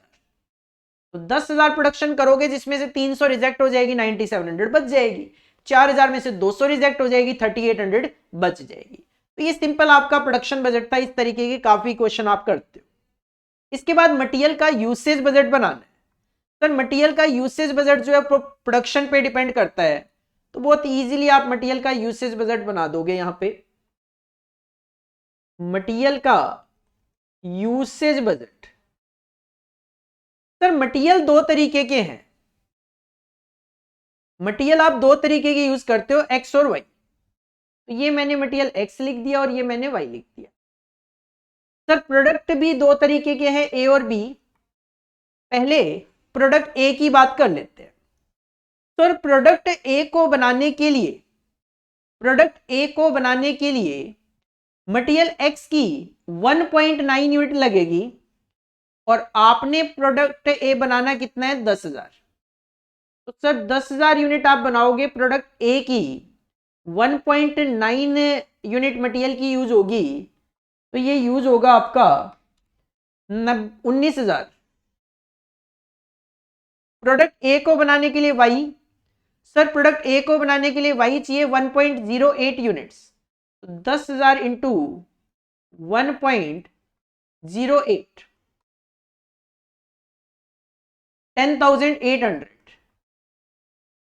बी की बात करें तो प्रोडक्ट बी को बनाने के लिए सर मटेरियल एक्स की 3.8 यूनिट चाहिए और 4,000 यूनिट आप बना रहे हो, तो 4,000 इंटू 3.8 15,200 और प्रोडक्ट बी को बनाने के लिए मटेरियल वाई चाहिए 1.62, 4,000 इंटू 1.62 सर ये आ जाएगा 6480। ये मटेरियल तो आपको प्रोडक्शन के लिए चाहिए ही चाहिए, दैट इज 34,200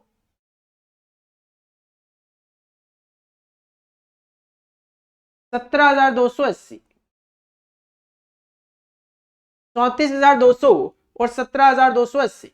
लेकिन क्वेश्चन ने लास्ट में कहा है कि मटेरियल का वेस्टेज होता है कुछ, यहां पे 5% है, यहां पे 4% है। प्रोडक्ट ए के केस में मटेरियल का वेस्टेज है, ध्यान देना ये कि मटेरियल का वेस्टेज है 5% और 4%। मटेरियल का वेस्टेज है 5% और 4%। तो ध्यान देना प्रोडक्ट ए में 5% गिवन है, तो सर ये प्रोडक्ट ए है, ये प्रोडक्ट ए है, तो इसमें 5% गिवन है।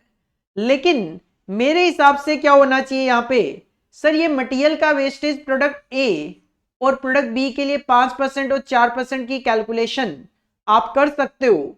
19,000 मेरे हिसाब से ये एक्स और वाई का होना चाहिए था, बट जैसे ये कॉलम में डेटा गिवन है, ये थोड़ा सा मिस्टेक है। क्योंकि देखो मैं कहूं कि भाई प्रोडक्ट ए के लिए अगर मैं कहूं कि क्लोजिंग स्टॉक ऑफ मटेरियल 11,280 है, सर ऐसा नहीं होता। तो ये मटेरियल का स्टॉक है, तो तो यहां पे ये मटेरियल एक्स और वाई लिखा हुआ होना चाहिए, बिल्कुल होना चाहिए, क्योंकि क्लोजिंग स्टॉक कोई प्रोडक्ट ए का मटेरियल अलग बी का अलग थोड़ी ना होगा। Estimated stock of material A और बी का अलग अलग थोड़ी ना होगा। तो ये एक्स और वाई है, तो मटेरियल एक्स का वेस्टेज 5% और वाई का वेस्टेज 4%, ये कुछ इस तरीके से होगा। तो अकॉर्डिंगली ये वेस्टेज भी आप इसमें ऐड करोगे तो होगा क्या, ये जो 34,200 है सर, अगर 5% लॉस है तो दैट विल इंडिकेट 95, तो 5 विल बी हाउ मच, 1800। तो अकॉर्डिंगली टोटल मटेरियल जो है वो होगा 36,000। सिमिलरली वाई के अंदर ये 4% है, तो सर 17,280 96 को इंडिकेट करेगा। तो 4% कितना, 720, तो ये आ जाएगा 18,000। तो ये मटेरियल का हुआ करता है, ये प्रोडक्ट का हो ही नहीं सकता, पॉसिबल ही नहीं है एक तरीके से।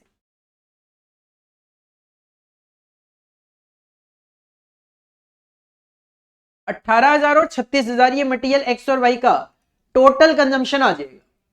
इसके बाद क्वेश्चन आपसे यूसेज के बाद परचेज बजट भी जानना चाह रहे हैं, तो सर मटेरियल का परचेज बजट कंजम्पशन के बेसिस पे ही तो बनता है। बट परचेज बजट बना दो, मटेरियल का परचेज बजट। सर दो तरीके के मटेरियल एक्स और वाई, अभी अभी आपने टोटल कंजम्पशन निकाल लिया 36,000 और 18,000, ऐड कर लो क्लोजिंग मटेरियल, लेस कर दो ओपनिंग मटेरियल। क्लोजिंग मटेरियल आपके पास गिवन है 22 का 16,000 और 4,000, और ओपनिंग कर दो माइनस। सर 11,280 और 16,40,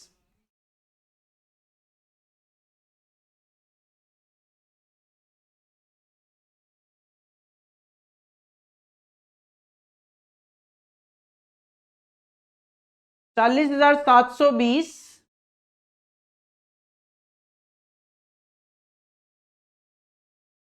20,360। क्वेश्चन ऐसा कुछ बोला नहीं है कि परचेज बजट कॉस्ट में बनाओ, अमाउंट में बताओ, यूनिट्स में बनाओ। तो ये सर ये तो यूनिट्स में हो गया। अगर आप इसको अमाउंट में कन्वर्ट करना चाहते हो तो रेट से मल्टीप्लाई कर दो। क्वेश्चन में रेट गिवन तो है ही, तो कर देते हैं, कोई दिक्कत नहीं है। सर मटेरियल एक्स का जो रेट है वो 3 रुपए है और वाई का 1 रुपए है, तो ये 3 और 1 से मल्टीप्लाई हो जाएगा।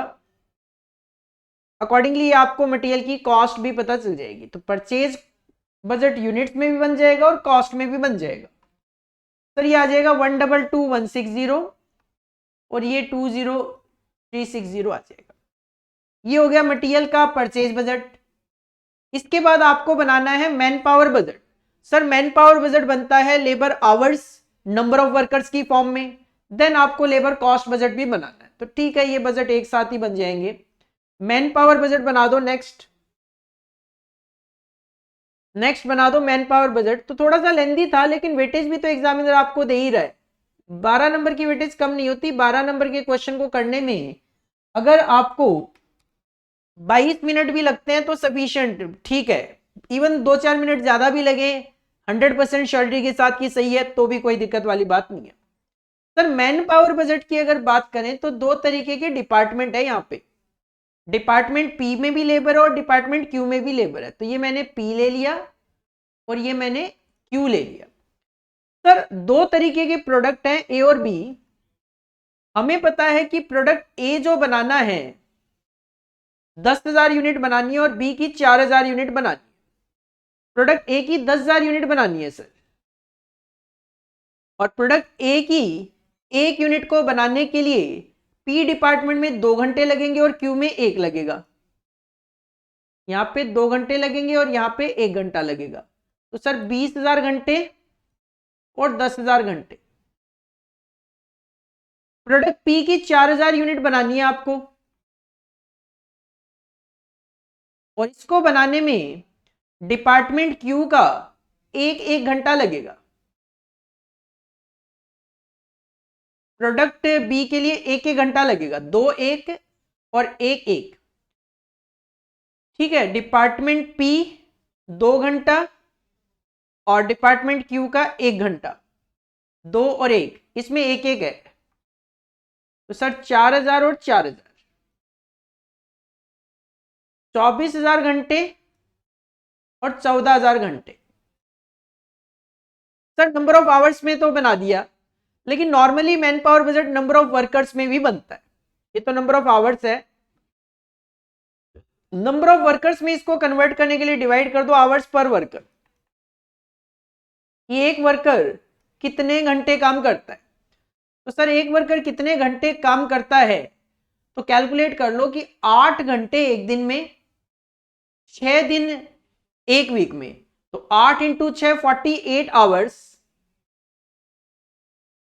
एक वीक में, एक वीक में, और 52 वीक्स होते हैं, तो सर पूरे साल में इतने घंटे बनते हैं। लेकिन क्वार्टरली बेसिस पे अगर आप बात करोगे तो 124 घंटे जो है वो लॉस्ट हो जाते हैं, क्वार्टरली 124 घंटे लॉस्ट हो जाते हैं। तो पूरे साल में 124 इंटू 4, तो सर 8 इंटू 6 इंटू 52, ये पूरे साल के घंटे, माइनस कर दो 124 into 4,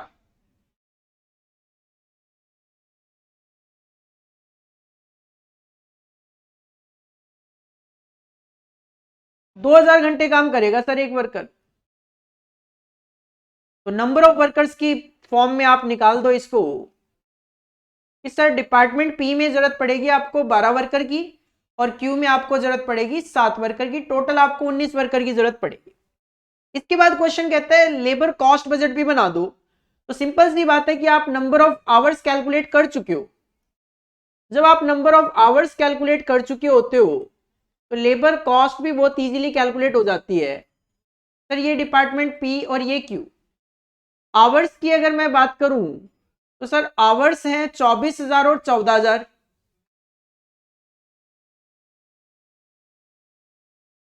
multiply by rate. Rate क्या चल रहा है, तो सर डिपार्टमेंट पी में रेट दे रहे हैं 1 रुपए का, क्यू में दे रहे हैं 3 रुपए का। तो ये आपको आपकी लेबर कॉस्ट पता चल जाएगी 24,000 और 42,000। तो ये क्वेश्चन देखो इजी था, और 12 नंबर का क्वेश्चन है, ये 12 नंबर का क्वेश्चन है, 12 नंबर का ये क्वेश्चन था। तो सर क्वेश्चन नंबर 2 जो था उसमें 3 नंबर का ट्रिकी पॉइंट था, क्वेश्चन नंबर 3 जो है वो 12 नंबर का इजी क्वेश्चन है। इसके बाद क्वेश्चन नंबर 4 जो है, आई एग्री कि question number 4 sir tricky question था, पूरा का पूरा 12 नंबर का जो क्वेश्चन है पूरा ही ट्रिकी था एक तरीके से। तो अगर कोई बच्चा थ्योरी पढ़ के गया है तो मैं सजेस्ट करता हूं सर थ्योरी अटेम्प्ट कर लो, लेकिन नॉर्मली देखो मैं तो अपने बच्चों को नहीं कहता बेटा थ्योरी पढ़ के जाओ ज्यादा, क्योंकि मेरा तो ये मानना है कि प्रैक्टिकल सब्जेक्ट में प्रैक्टिकल पोर्शन अटेम्प्ट करके आओ। तो नो डाउट आई एग्री कि सर कोई बच्चा थ्योरी नहीं भी पढ़ के जाता तो ये 12 नंबर का क्वेश्चन जो है, फोर्थ क्वेश्चन, ये ट्रिकी था। लेकिन अगर इस 12 नंबर को ट्रिकी मान भी लें तो सर पहला पार्ट 14 नंबर का MCQ match the following true false वाला इजी था। इसके बाद 9 नंबर का क्वेश्चन जो है मार्जिनल कॉस्टिंग वाला वो भी ठीक था, कॉन्सेप्चुअल था 23। 12 नंबर का क्वेश्चन ये वाला भी ठीक था, क्वेश्चन नंबर 3 वाला। 35 नंबर का क्वेश्चन, 50 में से 35 नंबर के क्वेश्चन तो सर नॉर्मल थे, 35 नंबर के क्वेश्चन तो नॉर्मल थे। 4A और B भी डिस्कस कर रहा हूं मैं अभी। Question number 4A, question number 4A standard costing का क्वेश्चन है, average of the actual fixed overhead rate per hour and standard fixed overhead rate per hour is 3.05। कहते हैं अगर आप actual fixed overhead rate per hour और standard fixed overhead rate per hour का average करोगे तो ये 3.05 आता है। The difference between the actual fixed overhead rate per hour and standard actual fixed overhead rate per hour is 0.10, और दोनों का जो डिफरेंस है वो 10 पैसे का है। Similarly average of standard hours and actual hours 28350 है। अगर आप स्टैंडर्ड आवर्स और एक्चुअल आवर्स का एवरेज निकालोगे तो स्टैंडर्ड आवर्स और एक्चुअल आवर्स का एवरेज 28350 आता है। फिक्स्ड ओवरहेड का कॉस्ट वेरिएंस इन्होंने कैलकुलेट करके दे दिया 11078 वर्स है। Standard overhead absorption rate per our 4 रुपए है और स्टैंडर्ड ओवरहेड अब्जॉर्प्शन रेट पर यूनिट है 8 रुपए। सर अगर पर आवर 4 रुपए है और पर यूनिट 8 रुपए तो एक यूनिट को बनाने में 2 घंटे लग रहे हैं, ये स्टैंडर्ड है। साथ में क्वेश्चन है का वेरिएबल ओवरहेड का कॉस्ट वेरिएंस भी ये कैलकुलेट कर चुके हैं 270 फेवरेबल। यहां तक क्वेश्चन पढ़ रहा था तो ठीक लग रहा था क्योंकि फिक्स की बात चल रही थी तो लग रहा था सर फिक्स्ड ओवरहेड का क्वेश्चन है, लेकिन यहां पे आते ही दिल टूट गया कि सर इसके अंदर तो वेरिएबल ओवरहेड भी कवर्ड है, तो और ज्यादा पेचीदा हो गया क्वेश्चन। कहते हैं budgeted production 15,000 unit, actual output जो है per man hour in units 1 upon में ये 2.2 है शायद, कि actual output per man hour एक घंटे में 1 डिवाइड बाई 2.2 यूनिट्स बनाई जाती है। एक्चुअल वेरिएबल ओवरहेड का रेट है पर यूनिट 1.98। क्वेश्चन की डिमांड है सारे के सारे ओवरहेड वेरिएंस निकाल दो, जो भी आप निकाल सकते हो। तो सर ये क्वेश्चन मैं मानता हूं this is very very tricky question, और इस तरीके का क्वेश्चन आपके स्टडी मटेरियल में भी नहीं है।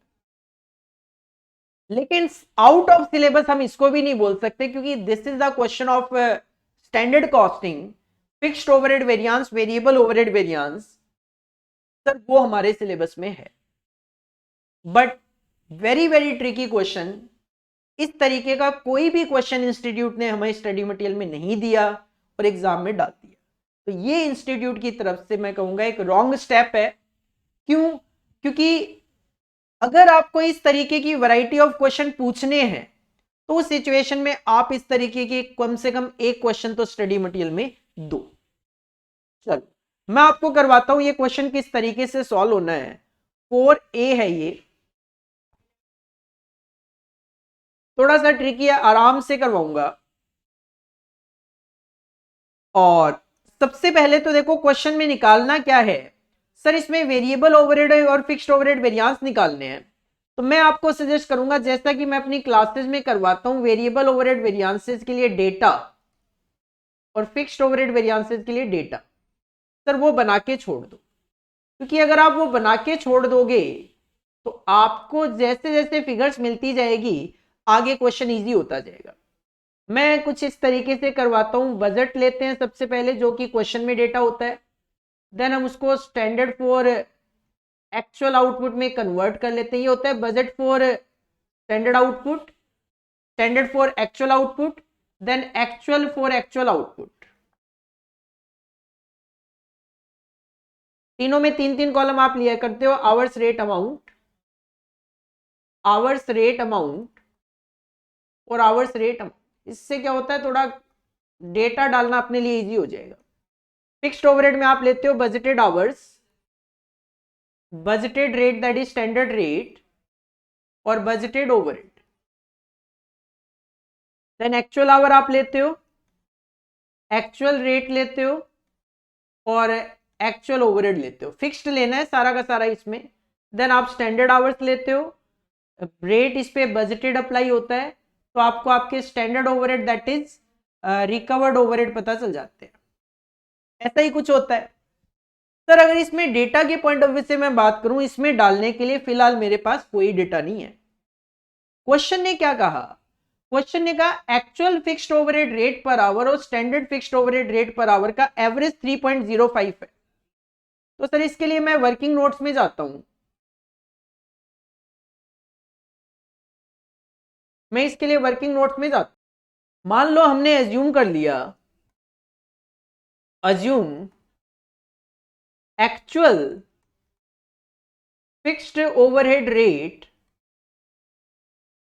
पर आवर से एग्जांपल एक्स एज्यूम कर लिया और standard fixed overhead rate per hour Y assume कर लिया। तो सर एवरेज बोला है क्वेश्चन ने कि इन दोनों का जो एवरेज है वो 3.05 है। एवरेज किसी भी चीज का कैसे निकाला जाता है, दोनों को ऐड करके डिवाइड बाय 2 किया जाता है। तो अगर आप एवरेज रेट की बात करोगे तो सर कुछ ऐसा ही है, x plus Y divide by 2। Average rate तो पता है आपको 3.05 है, तो sir 3.05 is equal to X plus Y divide by 2। तो इसका मतलब इक्वेशन आती है आपकी x plus Y is equal to 6.10। ऐसा ही कुछ है सर, बिल्कुल। साथ में क्वेश्चन ये भी कहता है कि जो दोनों का डिफरेंस है, actual fixed overhead rate per hour and standard actual fixed overhead rate per hour is 0.10। जो दोनों का डिफरेंस है वो 0.10 है, जो दोनों का डिफरेंस है वो 0.10 है। और जो इन्होंने कहा है कि एक्चुअल फिक्स्ड ओवरहेड रेट और स्टैंडर्ड फिक्स्ड ओवरहेड रेट का डिफरेंस है 0.10, तो sir you can say x और वाई का जो डिफरेंस है वो है 10 पैसे का। This is will be your second equation. इसको सॉल्व करना है अपने को, इसको सॉल्व करना है सर अपने को। तो x plus Y is equal to 6.10, similarly x minus Y is equal to 0.10। Sign change minus plus minus, तो सर ये क्या होगा, ये x कैंसिल हो गया, ये हो गया 2y इज इक्वल टू 6 रुपए। तो इसको सॉल्व किया तो y आ गया मेरा 3 रुपए, y आ गया मेरा 3 रुपए। और अगर x plus Y is equal to 6.10 है, तो x प्लस वाई आ गया 3 रुपए इज इक्वल टू 6.10 है, तो सर x आ गया आपका 3.10, x आ गया 3.10। इसका मतलब सर हमें फिक्स्ड ओवरहेड का x एक्चुअल रेट पता चल गया 3 रुपए 10 पैसा। मैं अपने डेटा में जाऊंगा, यहां पे एक्चुअल रेट लिख दूंगा 3 रुपए 10 पैसा, लिखता जाऊंगा, साथ के साथ इजी हो जाएगा। और वाई हमने एज्यूम किया था स्टैंडर्ड रेट जो कि 3 रुपए आया, तो सर ये स्टैंडर्ड रेट दो जगह लिखा जाता है, यहां पे भी 3 रुपए और यहां पे भी 3 रुपए। इसके अलावा एक डेटा और भी था क्वेश्चन में जो आप लिख सकते हो, एक्चुअल वेरिएबल ओवरहेड का रेट पर यूनिट 1.98। चलो सर ये पर यूनिट है, पर यूनिट है तो सिंपल अगर मैं बात करूं, अगर 4 रुपए रेट पर आवर आपका स्टैंडर्ड और 8 रुपए आपकी रेट पर यूनिट आ रही है, तो एक यूनिट को बनाने में 2 घंटे लग रहे हैं। और 15,000 यूनिट अगर आपका बनाने का टारगेट है, तो सर 15,000 इंटू 2, 15,000 यूनिट बनाने का टारगेट है, एक यूनिट को बनाने में 2 घंटे, तो 30,000 घंटे जो है वो आपका बजटेड आवर्स है। 30,000 घंटे आपका बजटेड आवर्स है, जो आप दोनों जगह लिख सकते हो। तो यहां पे आपको बजटेड ओवरहेड भी आपको पता चल जाते हैं 90,000 रुपए आएगा, बजटेड ओवरहेड भी आपको पता चल जाते हैं 90,000 रुपए कैलकुलेट होके आएगा। चलो इसके अलावा अगर मैं बात करूं, फिलहाल मेरे पास लिखने के लिए और डेटा अभी तो नहीं है, आगे चलते हैं।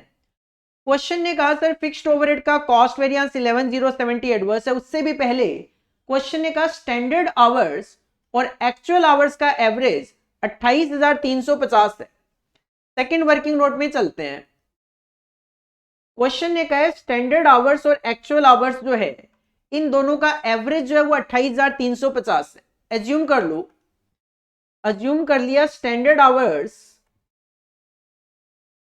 एज्यूम कर लिया सर स्टैंडर्ड आवर्स जो है वो है मेरे एक्स वाई आप ऑलरेडी एज्यूम कर चुके हो, पी क्यू कर लेते हैं पी। तो एक्चुअल आवर्स मैंने एज्यूम कर लिया एग्जांपल क्यू। तो सर इसका मतलब 28,350 जो है that is the average of P plus Q divided by 2, ये इक्वेशन हो जाएगी। तो सर ये आ जाएगा P plus Q is equal to 28,350 into 2, 56,700। एक इक्वेशन आ गई हमारे पास, P plus Q is equal to 56,700। इसके बाद क्वेश्चन ने कहा, इसके बाद क्वेश्चन ने कहा कि फिक्स्ड ओवरहेड कॉस्ट वेरिएंस जो है वो 11,070 एडवर्स है। Sir fixed overhead cost variance का फॉर्मूले की अगर बात करें तो फॉर्मूला होता है स्टैंडर्ड ओवरहेड माइनस में एक्चुअल ओवरहेड। स्टैंडर्ड ओवरहेड क्या होता है, standard hours minus standard rate minus actual overhead क्या होता है, actual hours multiply by actual rate. और ये आपको पता है सर कितना है 11,070, वो भी नेगेटिव में। इसको थोड़ा सॉल्व करने की कोशिश करो। Standard hours, sir standard hours मेरा पी है। स्टैंडर्ड रेट तो हम कैलकुलेट कर चुके हैं सर, स्टैंडर्ड रेट आपने 3 रुपए कैलकुलेट कर लिया, माइनस एक्चुअल आवर्स, सर हमने क्यू एज्यूम करा है, एक्चुअल रेट आप ऑलरेडी कैलकुलेट कर चुके हो 3 रुपए 10 पैसा, तो इसका मतलब minus 11,070 is equal to 3p minus में 3.10 क्यू। तो ये इक्वेशन आ गई आपके पास, 3p minus 3.10 Q is equal to, इसको सॉल्व, माइनस 11,070। ये आपकी सेकेंड इक्वेशन आ गई। सर एक इक्वेशन आ गई, P plus Q is equal to 56,700 है, और एक है 3p minus 3.10 Q is equal to minus 11,070। Minus plus plus sign change हो जाते हैं। तो सर अगर मैं बात करूं एक बार, तो इसको सॉल्व करने के लिए आपको थोड़ा सा मल्टीप्लीकेशन वगैरह भी करना पड़ेगा। चलो एक सेकेंड रुक जाओ।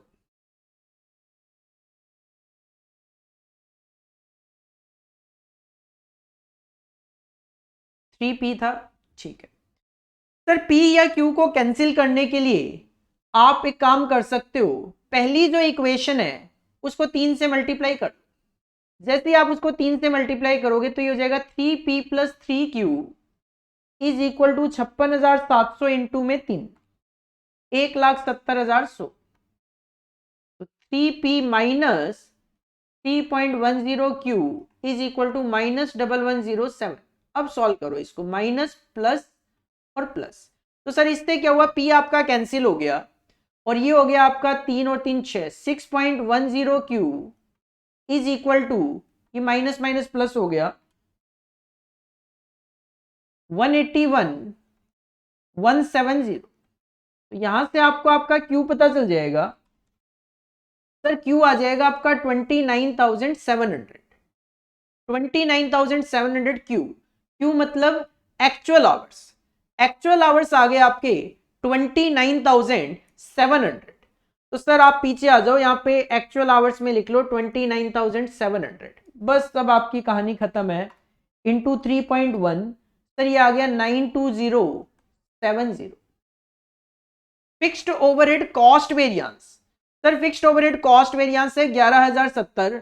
फॉर्मूला होता है स्टैंडर्ड ओवरहेड माइनस में एक्चुअल ओवरहेड। स्टैंडर्ड ओवरहेड में से एक्चुअल ओवरहेड माइनस किया तो 11,070 एडवर्स आया, मतलब स्टैंडर्ड ओवरहेड कम है। तो 92,070 माइनस 11,070 करोगे, स्टैंडर्ड ओवरहेड पता चल गया 81,000। 3 रुपए से डिवाइड करके ये स्टैंडर्ड आवर्स आ गया 27,000। जो बजटेड आवर्स थे लिख दिए, एक्चुअल आवर्स एक्चुअल में लिख दो, वेरिएबल ओवरहेड में 29,700, 27,000 स्टैंडर्ड आवर्स में लिख दो, लिख दिया सर। इसके बाद अगर चलें आगे, इसके बाद अगर आगे चलें तो sir standard overhead absorption rate per our 4 रुपए था। ओवरहेड का अब्जॉर्प्शन रेट 4 रुपए था, जिसमें से 3 रुपए तो ओवरहेड फिक्स्ड का है, तो सर 1 रुपए वेरिएबल का होगा। तो ये बजट वाला पॉइंट तो 30,000 था, और ये 27,000 आपका स्टैंडर्ड कॉस्ट है। क्वेश्चन ने कहा है कि वेरिएबल ओवरहेड का जो कॉस्ट वेरिएंस है, वेरिएबल ओवरहेड का जो कॉस्ट वेरिएंस है, ये actual variable overhead rate per unit था, जबकि मुझे पर आवर की जरूरत थी एक तरीके से। तो ये 270 है। सर 270 फेवरेबल होने का मतलब है एक्चुअल में आपकी कॉस्ट कम है, तो 27,000 माइनस 270, ये आपका 26,730 रुपए आ जाएगा। 26,730 रुपए आ जाएगा, 26,730 रुपए आ जाएगा। अकॉर्डिंगली रेट पर आवर निकाल लो कितना आएगा। सर ये रेट पर आवर आ जाएगा आपका 0.9 का। बस अब आपको क्या कैलकुलेट करना है, आप कुछ भी कैलकुलेट करके दे सकते हो।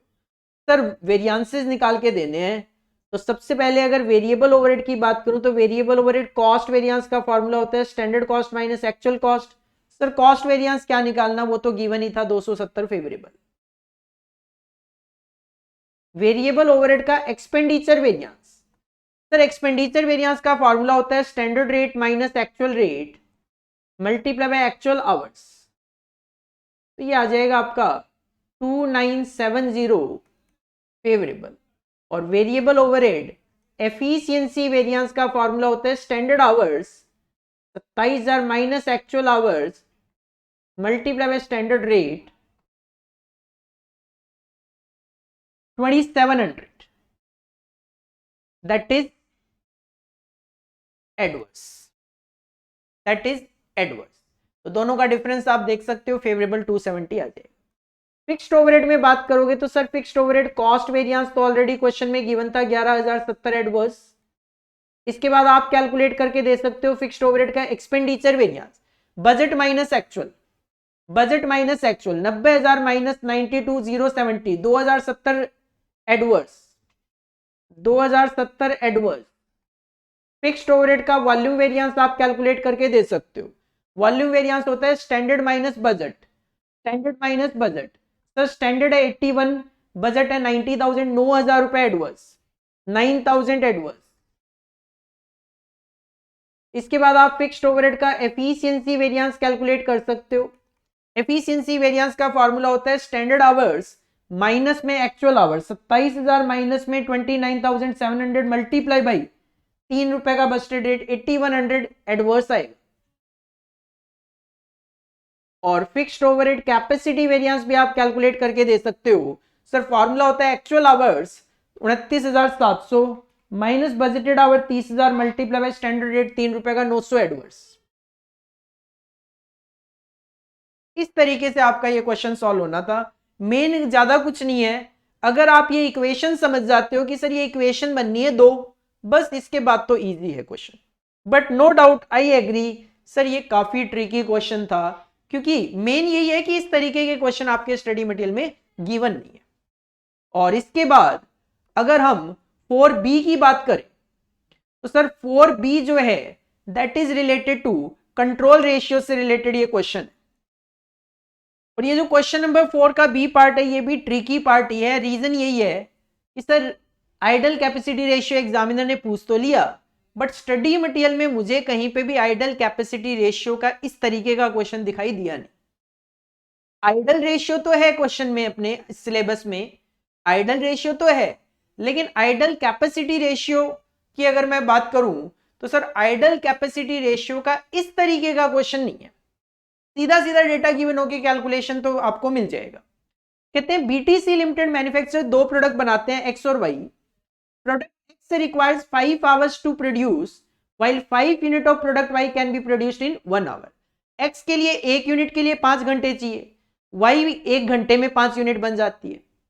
जुलाई में आपने 3,000 यूनिट एक्स की बनाई और वाई की 15,000 यूनिट प्रोड्यूस करी है।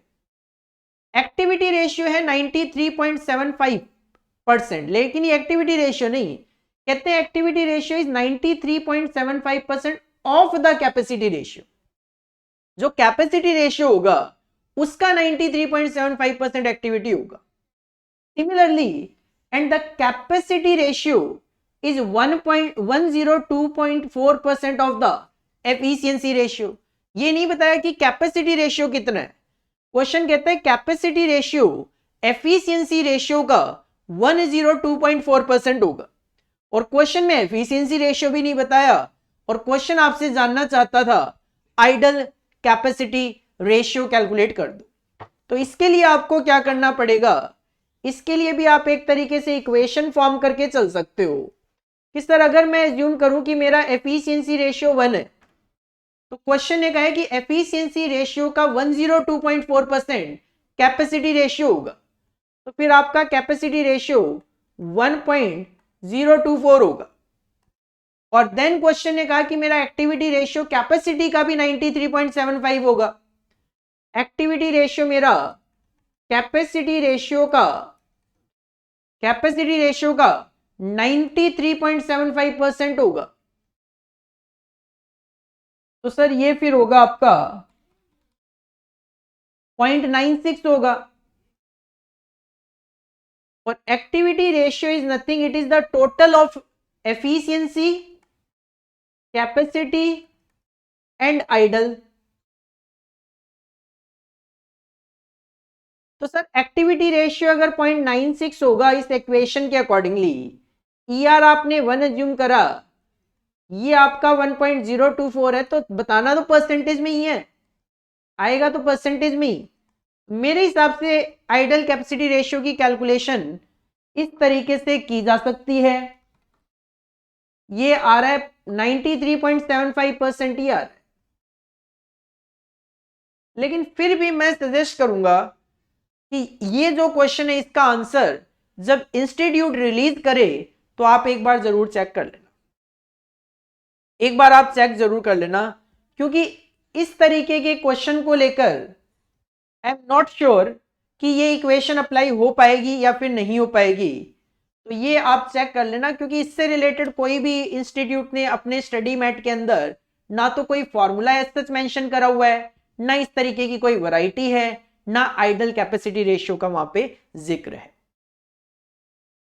तो दो question I will suggest you कि आप चेक कर लेना जब इंस्टीट्यूट का सजेस्टेड आंसर आए फाइनल। सर एक तो 4 का बी पार्ट, और एक आप चेक कर लेना 3 के ए में सेकंड और थर्ड।